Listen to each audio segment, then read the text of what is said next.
ලෝකයේ ගොඩාක් රටවල් වල මේ දියුණු රටවල් වල බලන්න එයාලගේ වැඩ පහසු කරගන්න, සරල කරගන්න ඒ මිනිස්සු යන්ත්‍ර සූත්‍ර හදනවනේ නේ. අද ගොඩාක් දියුණු රටවල් වල මිනිස්සු යන්ත්‍ර හදනවා. ඔයත් දන්නවද ලෝකේ වැඩියෙන්ම යන්ත්‍ර හදන රට කොහෙද? දන්නවද? හිතන්නේ මොකද්ද? ඔයත් හිතන්නේවත් නැති රටක්. ලෝකේ වැඩියෙන්ම යන්ත්‍ර හදන්නේ ලංකාව කියලා කිව්වොත් විශ්වාස කරනවද? ලංකාවේ තමයි වැඩියෙන්ම යන්ත්‍ර හදන්නේ. හදලා මොකෝ කරන්නේ? එල්ල ගන්නවා බෙල්ලේ. නේ? අපි තමයි මං හිතන්නේ ලෝකේ වැඩියෙන්ම යන්ත්‍ර හදන්නේ නේ. හරි ඒවත් යන්ත්‍ර තමයි නේ. අද යන්ත්‍ර හදනවා හදලා මොකෝ කරන්නේ? අපි එල්ල ගන්නවා බෙල්ලේ. ඒ ඇඟ වටේ අපි ඔතා ගන්නවා. හරිද? මම දැන් ලෝකේ වැඩියෙන්ම යන්ත්‍ර හදන්නේ අපේ රටේ. නේ? දැන් බලන්න දියුණු රටවල් වල නම් යන්ත්‍ර සූත්‍ර හදලා එයාලා ඒ වයින් ආරක්ෂා වෙනවනේ. පහසුව සලස ගන්නවනේ. දැන් අපිත් ඇයි යන්ත්‍ර දාන්නේ? හරියට හරි. ඇයි යන්ත්‍ර දාන්නේ? ආරක්ෂා වෙන්නනේ. හරි. කවුරු හරි කෙනෙක් යන්ත්‍ර දාලා තියෙන ඇත්තෝ ඉන්නේ නේ. ඔය ඇත්තෝ දන්නවා. මේ අත්දැකීම් තියෙනවා. හොඳට හිතලා බලන්න යන්ත්‍රයක් දැම්මහම වෙන්නේ හරිද? දැන් අපි බලාපොරොත්තු වෙන යන්ත්‍රයෙන් මාව ආරක්ෂා කරන්නනේ. ඇත්තටම අවසානයේදී වෙලා තියෙන්නේ යන්ත්‍රයෙන් මාව ආරක්ෂා කළාද නැත්නම් මම යන්ත්‍රය ආරක්ෂා කළාද? අන්තිමේට මොකෝ වෙලා තියෙන්නේ? හරියටම බැලුවහම වෙලා තියෙන්නේ මම තමයි යන්ත්‍රය දාගෙන ඒක පරිස්සම් කරන්නේ නේ. හරිද? දැන් හිතන්නේ යන්ත්‍ර දැම්මහම මලගෙවල් වල යන්න පුළුවන්ද? යන්න බෑ. ඇයි? කිලි අහු වෙනවා. මටද යන්ත්‍රයටද? යන්ත්‍රයටනේ. යන්ත්‍රය පරිස්සම් කරන්න ඕනේ නිසා ළඟම ඥාතියෙක් මැරුණත් මලගෙදර නම් යන්නේ නැහැ. හරිද? දැන් ওই තව එකක්. හොඳම තැන මේක බලා ගන්න. හොඳද?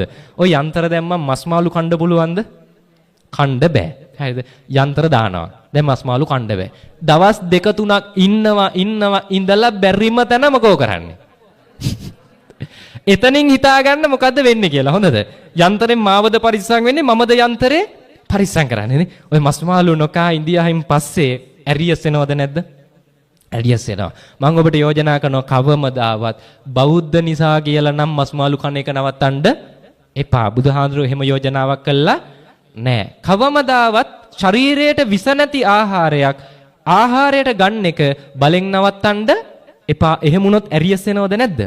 ඇරියස් එනවනේ. මස් මාළු කනවටත් වඩා අකුසලයක්. අද ගොඩක් අය බලෙන් මස් මාළු කන එක නවත්තපු අය විඳිනවද නැද්ද?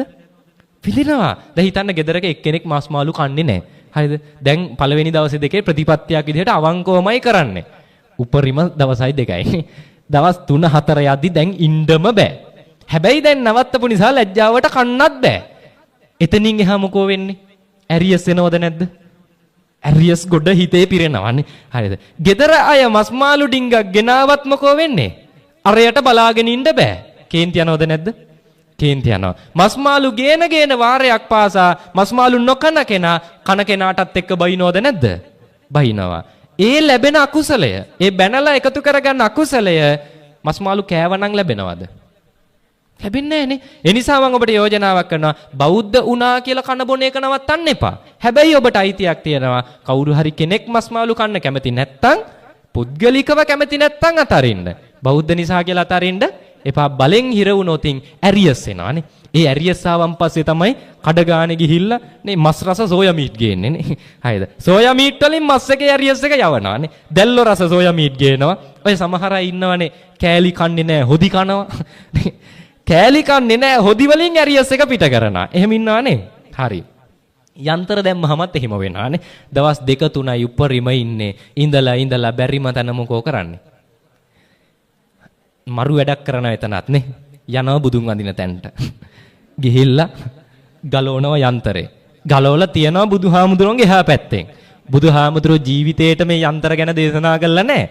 හැබැයි අපි උන්වහන්සේගේ එහා පැත්තෙන් ගලවලා තියනවා යන්ත්‍රේ. තියලා වැඳලා කියනවා බුදුහාමුදුරුවනේ මස් ඩිංගක් කාලෙන්නම් එතකම් පරිස්සම් කරගන්නනේ. බුදුහාමුදුරන්ට වැඳලා කියනවා බුදුහාමුදුරුවනේ මම යන්ත්‍රේ පැත්තකින් තියලා යන්නම් මස් ඩිංගක් කාලේ එනකම් පරිස්සම් කරගන්න. යන්ත්‍රයේ දෙනවා බුදුහාමුදුරන්ට පරිස්සම් කරන්නනේ. තියලා එනවා යන්ත්‍රේ පේන්නේ නැති සීමාවට ඇවිල්ලා අර පහුගිය ඇරියස් ටිකත් එක්කම අල්ලලා ඇති වෙනකන් කනවද නැද්ද? කනවා. දැන් මස් මාළු වලින් පරිස්සම් කරේ තමන්වද යන්ත්‍රයේද? යන්ත්‍රය තමයි පරිස්සම් කරලා තියෙන්නේ. ඇති වෙනකන් කාලා ඉවර වෙලා දත්තාසේ තියෙන ටිකත් අයින් කළා කටත් හොදගෙන මුකුත් දැන් නැහැ වගේ ආයි යනවා බුදුන් වඳින්න තැනට. ගිහිල්ලා එහෙනම් බුදුහාන්න පින් සිද්ධ වෙච්ච ආයේ නේ කියලා වැඳලා ආයි යන්ත්‍රය අරගෙන දාගන්නවා නේ. දැන් බලන්න වෙලා තියෙන්නේ මොකද්ද? යන්ත්‍රයෙන් මමද පරිස්සම් උනේ මමද යන්ත්‍රේ පරිස්සම් කරේ.